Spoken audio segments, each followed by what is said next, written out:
धर्मगढ़ में बीजेडी मिश्रण पर्व शताधिक बीजेपी और कांग्रेस कर्मी सामिल। धर्मगढ़ में बीजेडी मिश्रण पर्व बीजेपी और कांग्रेस शताधिक कर्मी बीजेडी रे सामिल। धर्मगढ़ बिजु कल्याण मंडप में आयोजित मिश्रण पर्व में बिजु जनता दल जिला सभापति एवं धर्मगढ़ विधायक मौसधी बाग उपस्थित रे आज बीजेपी और कांग्रेस अत्यधिक कर्मी बीजेडी रे सामिल होइछन। धर्मगढ़ अवसरप्राप्त जीपीओ राजेन्द्र भोई, अवसरप्राप्त वन विभाग कर्मचारी प्रेमलाल सागर एवं समाजसेवी तथा व्यवसायी अनिरुद्ध लहजल पृथक पृथक भाव में धर्मगढ़ मां भंडार घरेन मंदिर शताधिक कर्मी सहित बिजु कल्याण मंडप को आसिथिले एवं आयोजित मिश्रण पर्व में सामिल होई बिजु जनता दल रे सामिल होइथिले। माननीय मुख्यमंत्री नवीन पट्टनायक विकास धारा को देखि तांको अनुप्राणित होई बिजु जनता दल रे सामिल होइथिबा कहिछु।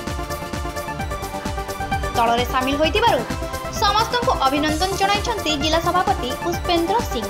धर्मगढ़ अंचल जड़े रिटायर्ड कर्मचारी समस्त प्रिय श्रीजुक्त राजेन्द्र भोई सहित सहस्राधिक अनुगामी सहित आज ये योगदान कले। ता सहित जड़े रिटायर्ड फॉरेस्टर श्रीजुक्त प्रेमलाल सागर एवं बहु बंधु आज ये बिजु जनता दल सामिल है। माननीय मुख्यमंत्री नवीन पट्टनायक जो विगत दिन में जो विकास चिंताधारा एवं ये अंचल विकास रे जो योगदान रही आखि आगे रखी से माने आज बिजु जनता दल में सामिल होती।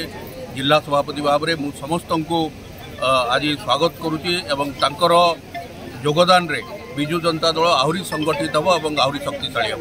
मोर प्रिय मुख्यमंत्री श्रीयुक्त नवीन पट्टनायक तथा बिजु जनता दल सुप्रीमो तथा सभापति नीति आदर्श आइडियोलोजी विजन को मु अनुकरण करने आदर्श अनुप्राणित होई ए दल में योगदान करिछि।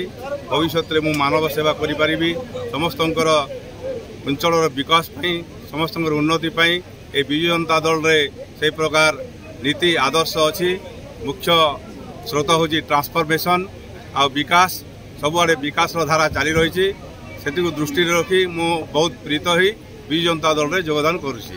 कलाहांडी जिला तैलक्य बेस्टन रिपोर्ट फोकस प्लस।